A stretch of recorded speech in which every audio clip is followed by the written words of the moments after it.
안녕하세요. 무량합니다.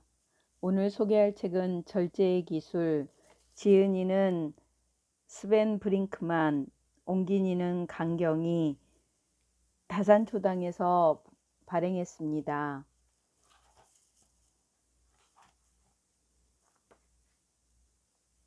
진정한 행복은 절제에서 나온다. 요한 볼프감 폰 게테가 얘기했습니다. 나는 무엇이든 이겨낼 수 있다. 단 하나 유혹만 빼고. 작가 오스카 와일드는 이렇게 선언한 것으로 유명하다. 아마 많은 사람들이 공감할 것이다. 당장을 고개를 돌려 주변을 둘러봐도 우리 곁에는 쉽게 이겨내기 힘든 유혹이 가득하니까. 더 빨리, 더 많이, 더 효율적으로. 이것이 요즘 우리를 지배하는 생각이다. 조금이라도 더 많이 경험하고 소유하며 성취해 나가는 삶이 모두가 꿈꾸는 이상이 되었다. 유행이나 흐름에 뒤처질지 모른다는 두려움, 즉 포모가 항상 우리를 사로잡고 있다. 하지만 아무리 효율적인 사람도 세상 모든 행복을 손에 쥘 순 없다. 행복한 상태를 24시간 내내 유지할 수도 없다. 그렇다면 사실 우리에게 필요한 건 더 많은 일을 해내면서도 끝도 없이 계속 새로운 행복을 찾는 게 아닐지도 모른다. 어쩌면 더 적게 성취하더라도 이미 가진 것에 만족하는 일이야말로 우리를 진정 행복하게 만들어주는 것은 아닐까? 고대 그리스 철학자들은 그리스어로 소프로시네라 불리는 절제를 시민이라면 누구나 반드시 갖춰야 할 품성으로 여겼다. 고대 그리스인에 따르면 모든 일에서 절제를 실천할 때 비로소 우리는 용기와 간대함 같은 다른 덕도 익힐 수 있다. 다른 모든 덕을 익히기 위한 가장 기본적인 역할을 하는 덕이 바로 절제의 기술이라는 말이다.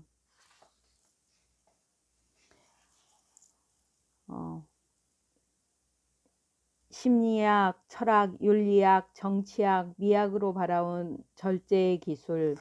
먼저 첫 번째 원칙은 선택제 줄이기이다. 이 원칙은 심리학적 관점에서 자기 통제력을 구체적으로 발휘하는 법과 연결된다. 수많은 유혹의 한복판에서는 자기 통제력을 발휘하기가 좀처럼 쉽지 않다. 게다가 우리 마음에는 쾌락 쳇바퀴라는 비극적 시스템이 있다.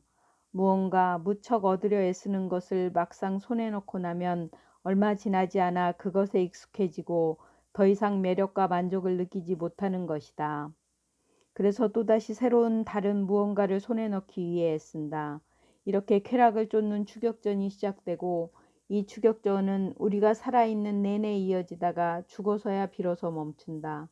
역설적으로 이런 쾌락 쳇바퀴 안에선 빨리 달리면 달릴수록 욕망이 채워지기는커녕 점점 더 커진다. 많이 가질수록 만족하는 게 아니라 더 많이 원하게 되는 것이다.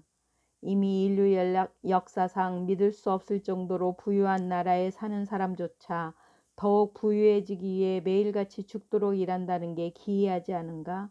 이런 악순환을 어떻게 깰 수 있을까? 새로운 쾌락이나 더 나은 선택지를 찾는 대신 선택지를 줄이면 된다. 두 번째 원칙은 진짜 원하는 것 하나만 바라기이다.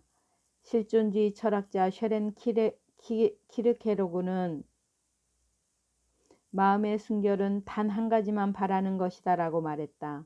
조금 드라마틱한 표현이지만 자신이 가장 마음 쓰는 한 가지에 계속 집중하기 위해 다른 것들을 놓아버리는 것이 마음의 순결함을 지키는 방법이다. 인생을 성찰하다 보면 모든 것을 다 가지려는 욕심을 버려야 한다는 깨달음이 생긴다. 덴마크 시인 피트 헤인도 비슷한 말을 했다. 보다 의미 있는 삶을 살고 싶다면 우리는 진짜 원하는 것 하나에 마음을 써야 한다. 세 번째 원칙은 감사하고 기뻐하기이다. 윤리적 관점에서 타인과 맺는 관계를 다룬다. 우리는 소중한 다른 누군가를 위해 기꺼이 무언가를 내놓고 그들이 나의 삶과 밀접하게 연결되어 있다는 데에 감사하고 기뻐할 때 비로소 인간답게 살 수 있다. 이는 특히 절제, 소프로시네를 윤리적 삶의 핵심 요소로 보았던 고대 그리스 철학의 덕개념과도 연결된다. 네 번째 원칙은 단순하게 살기이다. 절제의 사회적, 정치적 측면을 다룬다.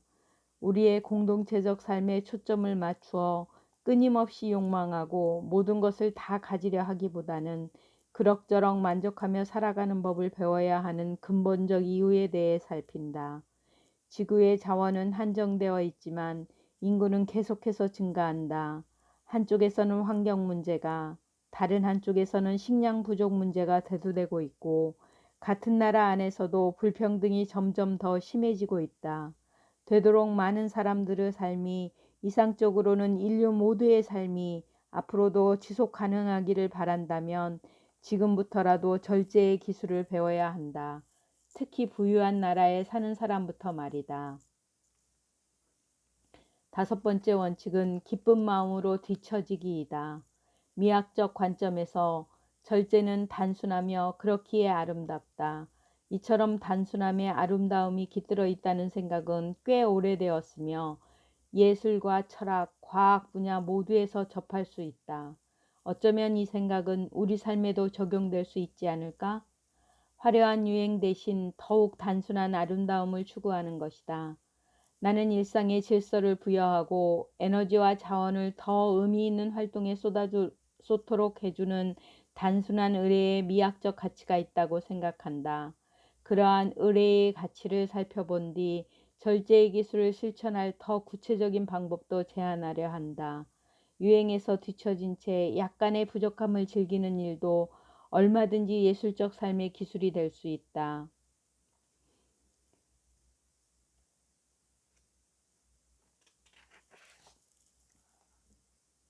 이 책을 읽으며 각자 자신만의 입장을 세우고 무언가를 얻을 수 있다면 좋겠다. 우리는 절제의 기술을 통해 적당히 만족함으로써 유혹과 욕망을 적절하게 통제하는 법과 정말 의미 있는 일에 시간을 쓰는 법을 배울 수 있다.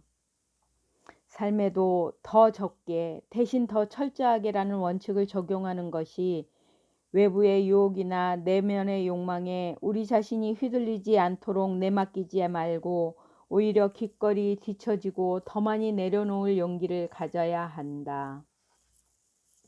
덴마크 시인 피터 헤인의 시 다 바라지 말아야 한다 들려드리겠습니다. 다 바라지 말아야 한다. 너는 그저 한 부분일 뿐. 너는 세상 속 한 세상만을 소유한다. 그 세상을 온전하게 만들어야 한다. 단 하나의 길을 선택하라. 그리고 그 길과 하나가 되어라. 다른 길들을 기다려야 한다. 우리는 늘 돌아온다. 문제로부터 숨지 마라. 바로 지금 여기에서 그 문제에 맞서라. 유한함이야말로 세상을 가치 있게 만드는 것이다. 내가 존재하고 행동하고 겪어야 하는 것은 바로 지금이다. 그게 유한함이다. 우리는 절대 돌아오지 않는다. 오늘은 절제의 기술에서 5가지 원칙에 대해서 얘기했습니다. 첫 번째, 내 삶의 한계에 대해 깨달을 심리적인 준비로서 선택적 줄이기가 있었고, 두 번째 원칙은 더 많이 경험하지 않아도 되는 실존적 이유로서 진짜 원하는 것 하나만 바라기가 있었습니다. 원칙 세 번째는 경제학이 알지 못하는 인간의 윤리적 가능성, 기뻐하고 감사하기. 원칙 네 번째, 지속 가능한 삶을 위한 정치적 결정으로 단순하게 살기. 원칙 다섯 번째, 일상이 즐거워진 삶의 미학적 형식으로 기쁜 마음으로 뒤처지기에 대해서 얘기했습니다. 우리 모두 생활 속에서 실천하면서 행복하고 감사하고 평화로운 삶을 영유합시다. 잘 들어주셔서 감사합니다. 다음 주에는 내 삶의 의미는 무엇인가 소개하겠습니다. 다음 주에 뵙겠습니다.